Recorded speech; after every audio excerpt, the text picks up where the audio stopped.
क्या आपने कभी सुना है एक ऐसा मंदिर जहाँ केवल मनुष्य ही नहीं बल्कि देवता, ऋषि और अदृश्य आत्माएं भी उस यात्रा का इंतजार करती है, जहाँ रथ की गड़गड़ाहट सुनकर नदियाँ स्वयं अपने तटों से स्वर निकालती है और जहाँ मंदिर की हर ईंट में छिपा है स्वयं श्री कृष्ण का धड़कता हुआ हृदय।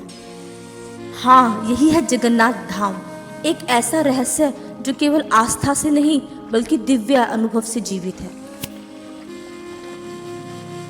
भारत की धरती पर कई ऐसे रहस्य हैं जो समय बीत जाने के बाद भी अटूट है। पुरी का जगन्नाथ मंदिर एक ऐसा ही अद्भुत और रहस्यमयी धाम है। कहा जाता है इस मंदिर की मूर्तियों के भीतर स्वयं भगवान श्री कृष्ण का अमर हृदय सुरक्षित है। इंद्रगुम्न और नील माधव की कथा। स्कंद पुराण के पुरुषोत्तम क्षेत्र महात्म्य में इसका वर्णन है कि मालवा के राजा इंद्रगुम्न भगवान विष्णु के परम भक्त थे। स्वप्न में उन्हें आदेश मिला कि वे नील माधव की खोज करें। उन्होंने अपने दूत विद्यापति को भेजा। विद्यापति उड़ीसा पहुंचे और देखा कि वनवासी विश्व वसु गुप्त रूप से नील माधव देवता की पूजा करते हैं। विश्व वसु हर दिन दिव्य पुष्प और गंध समुद्र से लाकर अर्पित करता था। विद्यापति ने यह रहस्य जाना और राजा को बता दिया, पर जब राजा स्वयं वहां पहुंचे तो नील माधव अदृश्य हो चुके थे। तभी आकाशवाणी हुई, हे राजन, चिंता मत करो, तुम समुद्र तट पर एक दिव्य दारू ब्रह्म पाओगे, वही मेरा नया स्वरूप बनेगा। दिव्य दारू ब्रह्म यानी कि लकड़ी के गठिया। समुद्र तट पर दिव्य लकड़ी बाहर आई। उस लकड़ी पर चिन्ह थे, शंख, चक्र, गदा, पद्म। राजकर्मचारी आश्चर्यचकित हो गए। उसी समय एक वृद्ध बढ़ई आया जो वास्तव में विश्वकर्मा थे। उन्होंने कहा, मैं मूर्ति बनाऊंगा, पर शर्त यह है कि जब तक मैं ये मूर्तियां बनाऊंगा कोई द्वार ना खोले। राजा ने उनकी शर्त स्वीकार कर ली। कई दिन बीत गए, कोई आवाज नहीं आई, लेकिन रानी की जिज्ञासा बढ़ती रही और उन्होंने आतुर होकर दरवाजा खोल दिया। तभी विश्वकर्मा अदृश्य हो गए और मूर्तियां अधूरी रह गई। भगवान जगन्नाथ, बलभद्र और सुभद्रा अधूरे हाथ पांव और बड़ी बड़ी आंखों के साथ स्थापित हुए। संदेश स्पष्ट है कि भगवान पूर्णता में भी है और अपूर्णता में भी है। भक्त की आस्था ही उन्हें संपूर्ण बनाती है।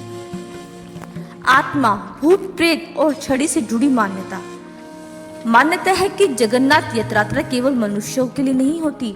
जब भगवान स्वयं अपने रथ पर नगर भ्रमण करते हैं तो असंख्य दृश्य जीव, देवगण, पितृलोक की आत्माएं, यहाँ तक कि भूत प्रेत भी इस यात्रा का इंतजार करते हैं, क्योंकि उस समय भगवान का दर्शन मात्र करने से उन्हें मोक्ष की प्राप्ति होती है। ध्वज और उनका बजना केवल लोगों के लिए नहीं होता, बल्कि यह अदृश्य लोगों के लिए भी संकेत है कि अब भगवान स्वयं नगर भ्रमण करने आ रहे हैं। सब आत्माएं तैयार हो जाओ। इसे दिव्य नगाड़े या शंख की ध्वनि जैसा संदेश माना जाता है, जो केवल हम ही नहीं अदृश्य लोग भी सुनते हैं। कथाएं कहती है कि जब भगवान रथ पर निकलते हैं तो मार्ग में भूत, प्रेत, बाधित आत्माएं भी खड़ी होकर दर्शन करती है। उन पर जब भगवान के ध्वज या रथ की छाया तक पड़ जाती है तो उनकी पीड़ा समाप्त हो जाती है और उन्हें मुक्ति मिल जाती है। इसलिए कहा जाता है जगन्नाथ की यात्रा में केवल भगवान ही नहीं, सूक्ष्म लोग भी सहभागी होते हैं। कृष्ण का हृदय और ब्रह्म पदार्थ। अब आते हैं हम उस रहस्य पर जिसे सुनकर हर भक्त का हृदय कांप जाता है। महाभारत के युद्ध के बाद श्री कृष्ण ने जब पृथ्वी से विदा ली, द्वारका समुद्र में डूब गई। उनका शरीर पंचतंत्र में विलीन हो गया, परंतु हृदय नष्ट ही नहीं हुआ। समुद्र की लहरें उस हृदय को पुरी के तट तक ले आई। इंद्रगुम्न राजा ने दिव्य आदेश पाकर उस हृदय को मूर्तियों में स्थापित कर दिया। यही दिव्य तत्व ब्रह्म पदार्थ कहलाया। आज भी हर 12 से 19 वर्ष में जब मूर्तियों को नव कलेवर में अनुष्ठान होता है, तब पुराने शरीर से ब्रह्म पदार्थ को अत्यंत गुप्त रूप से नई मूर्ति में स्थानांतरित किया जाता है। इस रहस्य को केवल चुने हुए दैत्यपति पुजारी ही देख सकते हैं। मान्यता है कि जैसे ही पुजारी उस ब्रह्म पदार्थ को देखते हैं, उनकी आंखें चक्काचौंध हो जाती है और कई पुजारी उसी क्षण शरीर त्याग देते हैं। इसलिए इसे धरती का सबसे बड़ा रहस्य कहा जाता है। इससे जुड़ी और भी कई रहस्यमयी परंपराएं हैं। रथ यात्रा।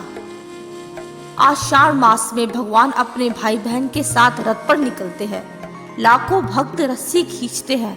मान्यता है कि रथ खींचना जन्म जन्मांतर के पाप मिटा देता है। ध्वज और सुदर्शन चक्र के शिखर का चक्र हर दिशा से देखने पर आपकी ओर ही दिखेगा। ध्वज हवा के विपरीत दिशा में लहराता है। समुद्र का रहस्य। मंदिर के अंदर समुद्रों की लहरों से आवाज सुनाई देती है, बाहर आते ही गूंजने लगती है। छाया का रहस्य। मंदिर का शिखर बहुत ऊंचा है, परंतु उसकी छाया कभी धरती पर नहीं पड़ती। महाप्रसाद का रहस्य। 56 भोग प्रतिदिन अर्पित होते हैं। लाखों भक्त हो या सैकड़ों, महाप्रसाद कभी भी कम नहीं पड़ता और ना ही कभी बचता है।